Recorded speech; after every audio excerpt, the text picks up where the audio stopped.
वंदे गुरुवरम, वंदे भगवन। आराध्य देव के चरणों में सत सत वंदन। अज्ञानतिमिरान्धानां ज्ञानाञ्जनशलाकया चक्षुरुन्मीलितं येन तस्मै श्रीगुरुवे नमः। तस्मै श्रीगुरुवे नमः। बड़ा सुंदर विषय है आज का।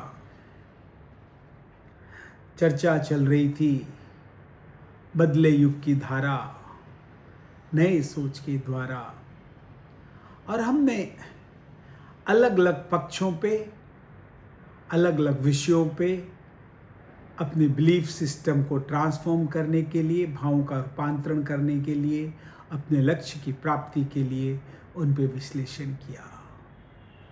धर्म का आलंबन लिया, समस्याएं बाहर की, समस्याएं युग की, समस्याएं समाज की, समाधान भीतर का, समाधान धर्म का। और आज एक ऐसे विषय को लेकर मैं प्रस्तुत हुआ हूं जो सभी समस्याओं का एक ही समाधान है।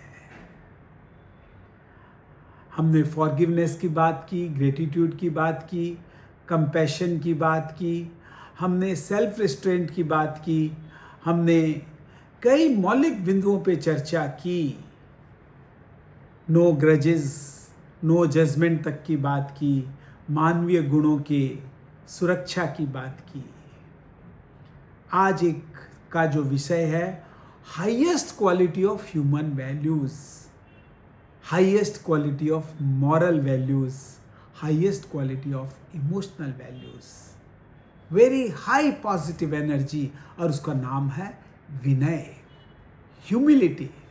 ह्यूमिलिटी सुनने में लगता है अरे विनम्रता, ये इतना बड़ा, विनम्रता में जितनी शक्ति है, फिर मैं कहूँगा बाकी सारे मानवीय गुण एक तरफ और विनम्रता दूसरी तरफ। भारी पड़ जाता है विनम्रता का पलड़ा। कुछ एग्जाम्पल्स के द्वारा बताता हूँ।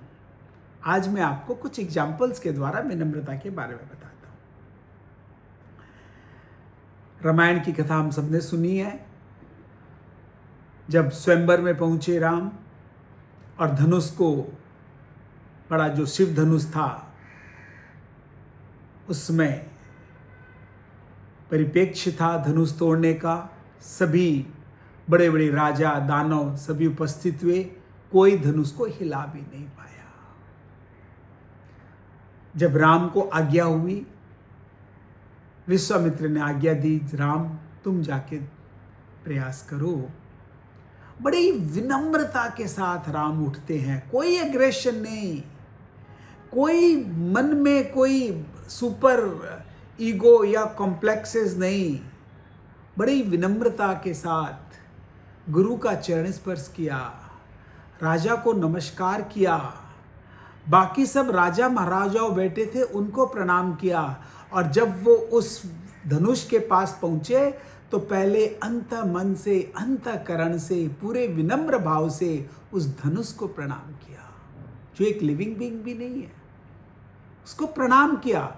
और इतना प्रणाम, इतनी विनम्रता, इतनी पॉजिटिव एनर्जी उन्होंने कॉस्मोस से एक्यूमुलेट कर ली कि धनुष अपने आप ही उठ गया। धनुष उन्होंने उठा लिया और धनुष को तोड़ दिया। सीता स्वयंवर की कथा है। एक और एग्जाम्पल बताता हूं अर्जुन का। कृष्ण का आशीर्वाद लेने अर्जुन और दुर्योधन दोनों एक साथ कृष्ण के कक्ष में पहुंचे। कृष्ण सो रहे थे, विश्राम कर रहे थे। पहले अर्जुन पहुंचा और वो उनके चरणों के पास जाके बैठ गया, चरणों के पास जाके बैठ गया। थोड़ी देर में दुर्योधन आया और वो उनके मस्तक के पास, सिर के पास जाके बैठ गया। एक तरफ अहंकार है, दूसरी तरफ विनम्रता है। कृष्ण ने आंख खोली तो सामने अर्जुन, सामने अर्जुन, और साथ में इधर दुर्योधन तो बाजू में, क्योंकि वो तो मस्तिष्क के पास बैठा था। कहा, कृष्ण ने पूछा, बोलो क्या वरदान चाहिए, क्या आशीर्वाद चाहिए, आने का पर्पज क्या है? What is the basic cause of your coming over here? What brings you over here? क्या कहा अर्जुन ने? भगवान, मुझे सिर्फ आप चाहिए, बड़े विनम्रता से। मुझे आपकी सेना नहीं चाहिए, मुझे आपकी चतुरंगी सेना, आपके अस्त्र बल शक्तियां नहीं चाहिए।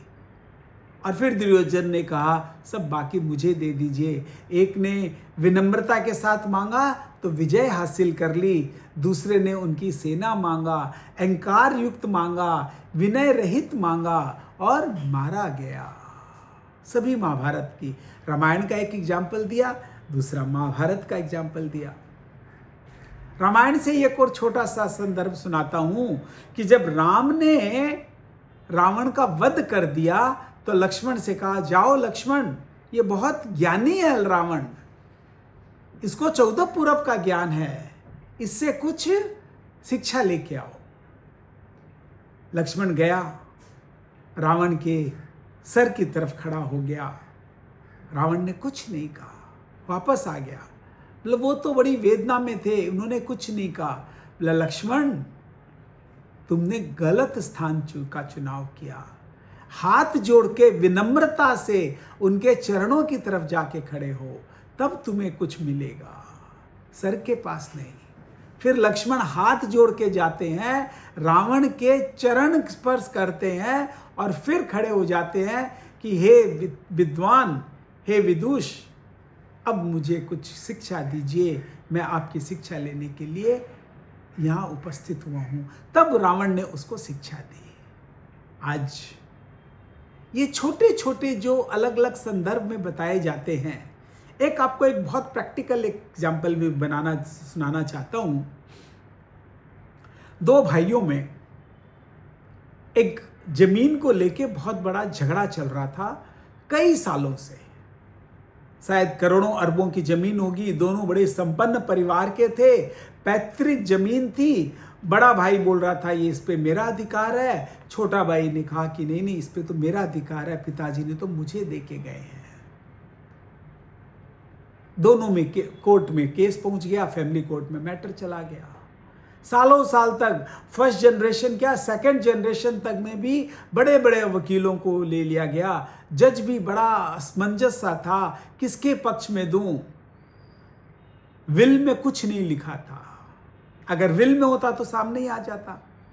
बड़ा भाई बोलता मैं बड़ा होने के कारण ये जमीन मेरी, छोटा भाई बोलता है नहीं नहीं, पिताजी ने तो मुझे कह के गए थे, लिखा हुआ नहीं है कि ये जमीन तो मेरी।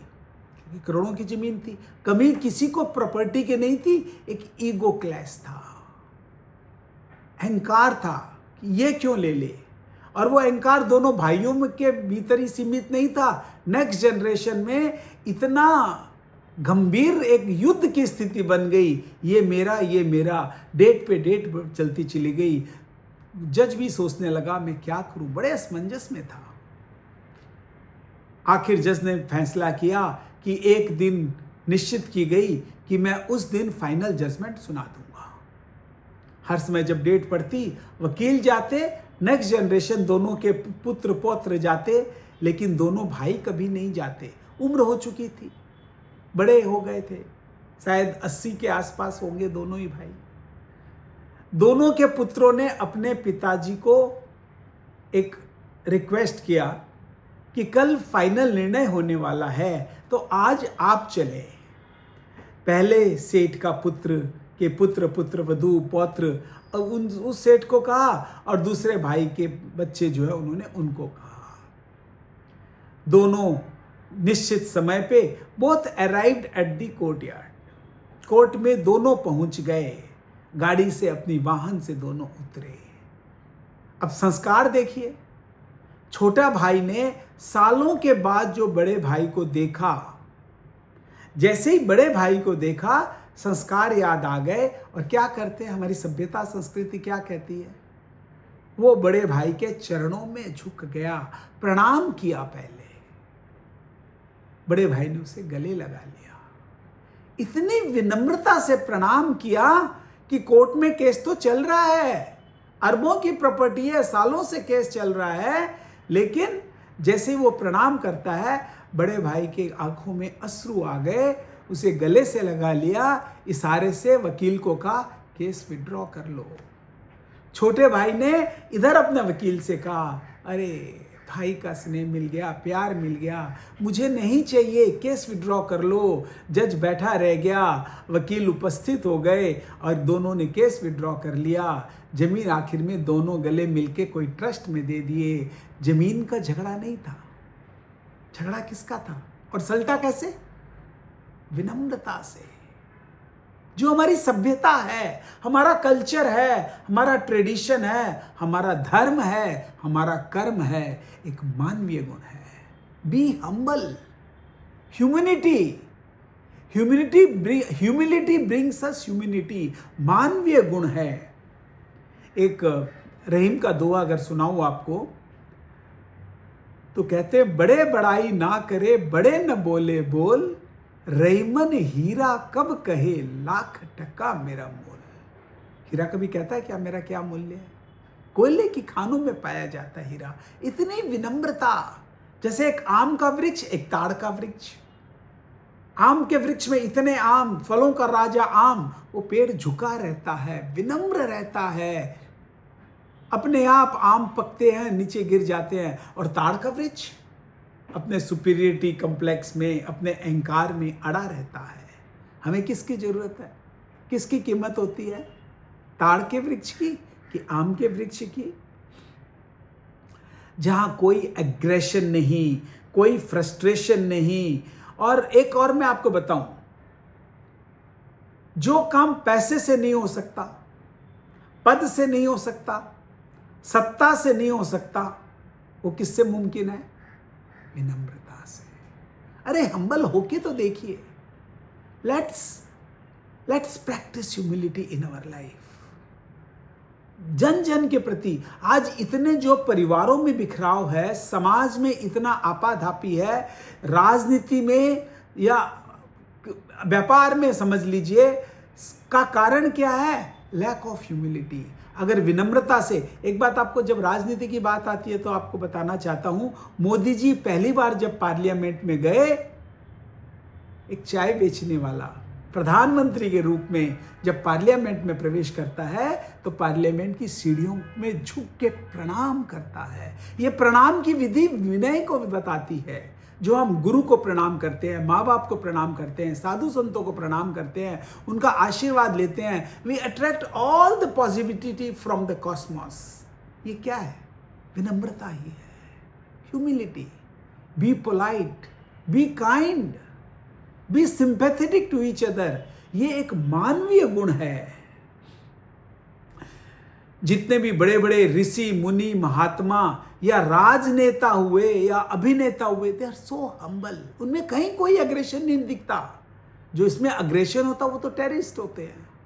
जिनमें अग्रेशन होता है वो तो बेसिकली क्या होते हैं? कसाय युक्त होते हैं। We don't want them. हमारे देश में जितने भी बड़े बड़े नाम हम लेते, विवेकानंद, वो जब गए भाषण देने, जीरो का सब्जेक्ट उनको दे दिया गया कि सोचे कि जीरो पे ये क्या बोलेंगे, इनकी खिल्ली उड़ाई जाएगी। They were trying to make fun of Vivekananda when he went from here to UN to give talk on a particular subject, और जीरो का विषय दे दिया गया। 7 दिन तक आपने सुना होगा विवेकानंद जी ने जीरो पे एक वक्तव्य दिया। और ये नहीं, अच्छा जीरो पे बोलना है, देखता हूं मैं बल के बताता हूं, बड़ी विनम्रता के साथ, हाथ जोड़ के। अगर जीवन में कुछ पाना है तो आप विनम्र रह के, पूरी ह्यूमिलिटी के साथ, आदर भाव दूसरों को दे के साथ ही पा सकते हैं। एक छोटा सा श्लोक याद आ रहा है, विद्या ददाति विनयम। विद्या, end of education is what? विद्या से क्या मिलता है? आप बोलते हैं हमने एमबीए किया है, एमटेक किया है, हम कंप्यूटर एक्सपर्ट है, साइंटिस्ट है, डॉक्टर्स है, इंजीनियर्स है, जो कुछ भी हैं, उस विद्या का फल क्या? व्हाट इज द फलीभूत? What is the result of that education? कहते हैं ना, end of education is the character. Then what is that characteristics? विद्या ददाति विनयम। विद्या वही विद्या, सही विद्या है, वही विद्या ग्राह्य योग है जिससे विद्या ददाति विनयम। जो विनय प्रदान करती है। विनयम ददाति पात्रताम, और जहां विनय होता वहीं पात्रता, यानी जो पात्र होता है जिसको कुछ देना है। समुद्र के सामने हम जाते हैं, अगर हाथ ऐसे करके जाएंगे तो पानी मिलेगा नहीं। पात्रता किसे बोलते हैं? जब वो एक पात्र लेके जाते हैं। गुरु अपना आशीर्वाद, अपनी शिक्षा, अपनी विद्या किसे देता है? जिसमें पात्रता होती है। और पात्रता किसमें होती है? जो विनय होता है। विद्या ददाति विनयम, विनयम ददाति पात्रताम। वही कुछ पाने के योग्य है, उसी में क्षमता है जिसमें विनम्रता है। जिसमें अहंकार है वो तो नाश होने लायक है। विद्या ददाति विनयम, विनयम ददाति पात्रताम, पात्रता धनम आपनोति। और पात्रता होती है तभी तो धन, यहां धन माने अष्टलक्ष्मी, सुख, शांति, समृद्धि, पॉजिटिविटी, प्रॉस्पेरिटी किसको मिलती है? पात्रता को। पात्रता धनम आपनोति, न सा विद्या न धनम। और जिसके पास विनय नहीं होता उसको विद्या भी काम नहीं आती और वो धन भी काम नहीं आता, क्योंकि उसके पात्रता ही नहीं रहती। एक छोटा सा संदर्भ और आपके सामने। व्यापार में कई बार होता है, एक डेटर्स है, आपका पैसा नहीं आ रहा है, बड़े एग्रेशन से, भाई मेरा पैसा क्यों नहीं दे रहे हो, मेरा पैसा दो, मैंने तुमको माल दिया था। अब एग्रेवेट हो जाता है। कहीं भी ये मेरा काम है, ये मेरा अधिकार है, this is my right, why I can't get my right. आदमी एग्रेशन में आ जाता है, फ्रस्ट्रेशन हो जाता है, स्ट्रेस ले लेता है। उसका क्या पैसा आ जाता है? धमकी देता है, क्या पैसा आ जाता है? कोई भी गजेटेड ऑफिसर के सामने थोड़ा भी अगर चिल्ला चिल्ली कर दिया, साउटिंग कर दी, स्क्रीमिंग कर दी, परिवार में उल्टा पुल्टा बोल दिया, क्या होता है? परिवार बिखर जाते हैं। बना बनाया काम अगर ईगो क्लैश कर जाती है तो गजेटेड ऑफिसर के साथ तो उनकी तो ईगो आप जानते हैं, उनके पास तो ईगो ही है, सारा काम बना बनाया बिगड़ जाता है। डेटर्स की जो मैं बात बता रहा था, अगर आप उसके कंधे पे हाथ रख के बोलो, भाई देखो ये साइकिल है, तुम तकलीफ में आ गए, तुम मेरा पैसा नहीं दे पा रहे हो, मैं अपने क्रिएटर्स को नहीं दे पा रहा हूं, तुम्हारा काम रुक जाएगा, मेरा भी व्यापार ठप हो जाएगा, अपने मिलके कुछ करते हैं। अगर तुम्हें वास्तव में कोई तकलीफ है तो why can't we work together, why can't we अपने, तुम्हारे साथ मैं खड़ा हूं, लेकिन you support me, I will support you. धीरे धीरे दे देना, क्या करे जो what could be your value addition. आप देखिए दोनों मिलके एक दूसरे का सहयोग करके उसका पैसा भी आ जाएगा और दोनों का व्यापार भी फलने लगेगा। लेकिन अगर एग्रेशन किया तो, विनम्रता नहीं है तो पैसा भी डूब जाएगा, व्यापार भी अफेक्ट होएगा, स्ट्रेस भी होएगा और कोई काम भी नहीं बनेगा।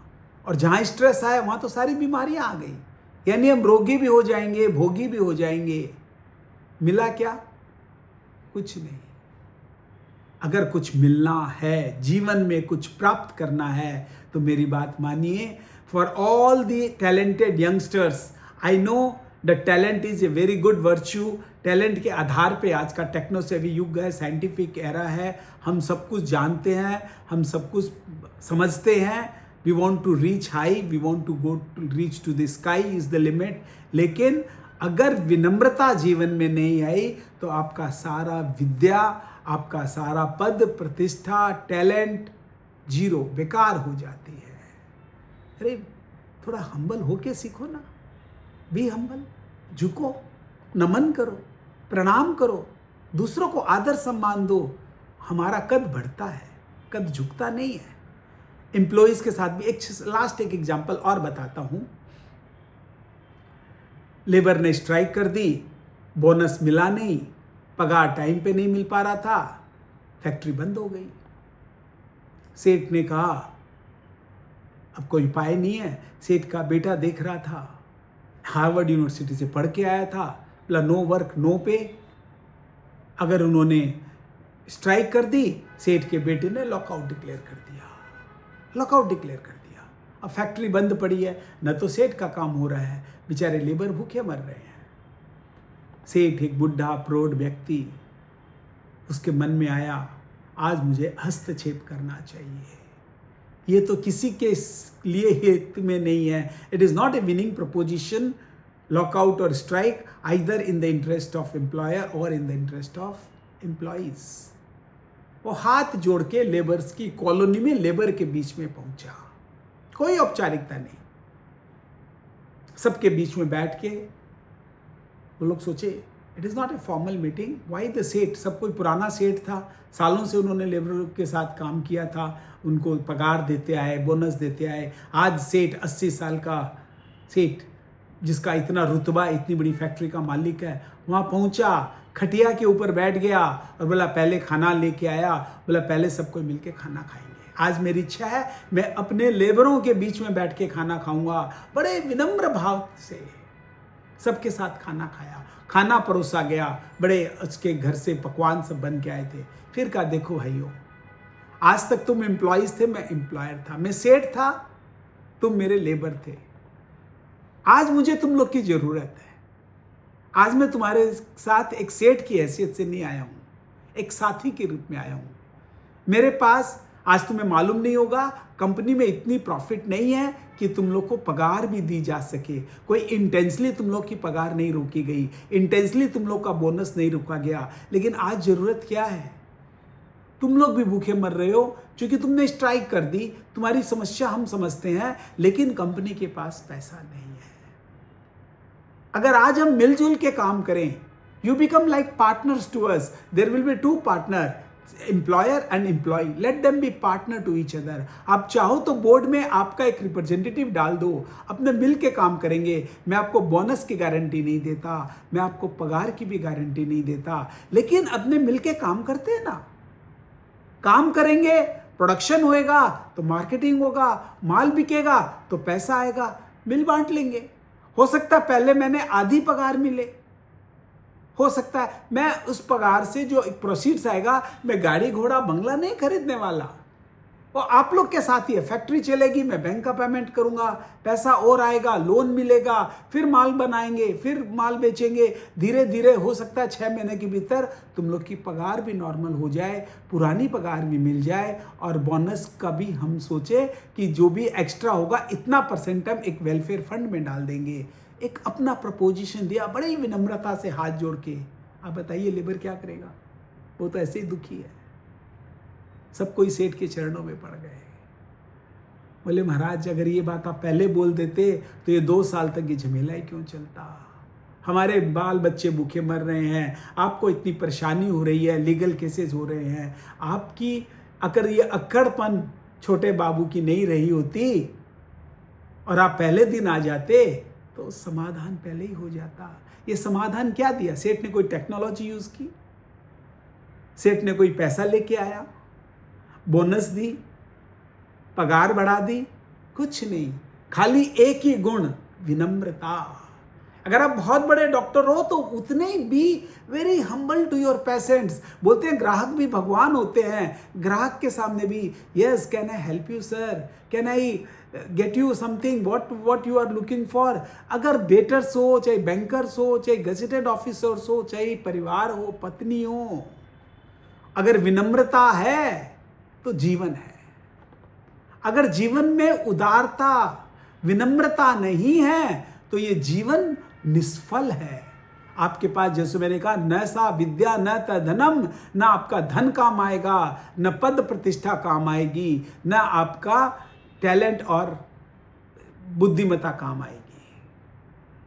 तो द बिगेस्ट वर्च्यू जिसके मैं बात बोल रहा था. और इतनी पॉजिटिव एनर्जी करके तो देखिए कितनी शांति मिलती है, कितनी शांति मिलती है.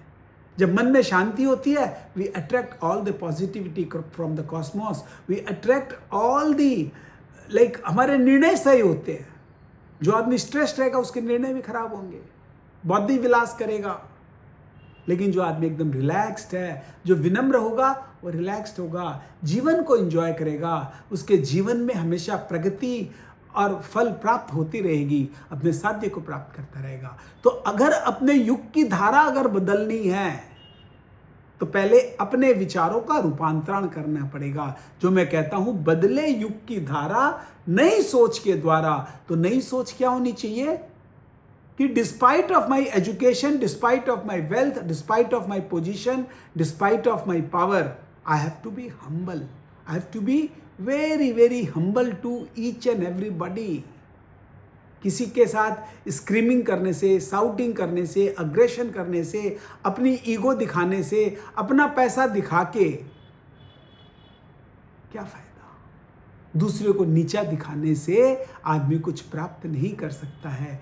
दूसरे को, if you give love you will get loved, if you give respect to others you will be respected. कल ही मैंने चर्चा की, whatever you give comes back to us. So there is a need of the era. This is called a spiritual technology. To increase our spiritual quotient, what we have to do? We have to be humble. Be kind to others. Be polite. अपनी बात प्रस्तुत भी करनी हो तो बड़े, जैसे advocate बोलते हैं ना, माय लॉर्ड, मी लॉर्ड, बड़ी विनम्रता के साथ अपना पक्ष सामने रखते हैं। आज अपनी बात है, पति पत्नी के बीच की भी बात होती है, let them put forward their point with a very politely, not with aggression, not with frustration, not with depression, which creates chaos in the family, society, संघ, राजनीति में, सब वर्ल्ड वाइड। तो जिसका हल विनम्रता से हो सकता है, ह्यूमिलिटी से हो सकता है, और किसी से इसका हल नहीं निकल सकता। तो आज के दिन जो मैं कहता हूं कि अगर युग की धारा बदलनी होगी तो हमारे जीवन में इस मानवीय गुणों की प्रतिष्ठा करनी होगी, विनयशील बनना होगा। और जब हम विनयशील बनते हैं तो बाकी सारे गुण अपने आप, क्षमावान, जो मैंने फॉरगिवनेस की बात की, विनय हो तो क्षमा आएगी ना, विनय हो तो बाकी के गुण आएंगे। अगर विनय नहीं है तो we will attract all the negativities. The main source of positivity is विनय, ह्यूमिलिटी। इन्हीं शब्दों के साथ आज का सेशन मैं चाहता हूँ हम सब अपने आप से संकल्प करें, धारणा बनाएं। Again make a commitment to yourself that not from today onwards, from now onwards we will be really humble, we will be really kind to others, we will be really very polite. सत्यम बुर्यात प्रियम बुर्यात, सत्यम अप्रियम न बुर्यात। जो अप्रिय है, किसी को ऐसी बात भी नहीं कहेंगे जो सत्य भी हो लेकिन कड़वी हो। तो हमें कड़वापन नहीं करना है। सो विनम्रता, मतलब विनय। और वैसे आपको एक बात बताऊं, I don't want to take you to the technical part of it. शास्त्रों की अगर बात करें तो जैन के जो आगम होते हैं, उत्तराध्ययन सूत्र एक बहुत बड़ा सूत्र है, उसका पहला अध्याय है विनय, जहाँ ज्ञान, दर्शन, चारित्र, मनसा, वैसा, कायसा और लोकोपचारिकता, 7 तरह के विनय बताए गए हैं। और विनय तो बहुत बड़ा तप है, इट इज ए पेनेंस। ये तप है, ये धर्म है, कर्म ही नहीं, बहुत बड़ा धर्म, बहुत बड़ा तप है। और जिसने विनय की आराधना की है, विनय की साधना की है, वो अपने लक्ष्य को प्राप्त की है, इवन की मोक्ष तक को प्राप्त की है इस विनम्रता के कारण। Happy listening, thank you very much for giving me a patient listening. Om Arham, Om Arham, Om Arham.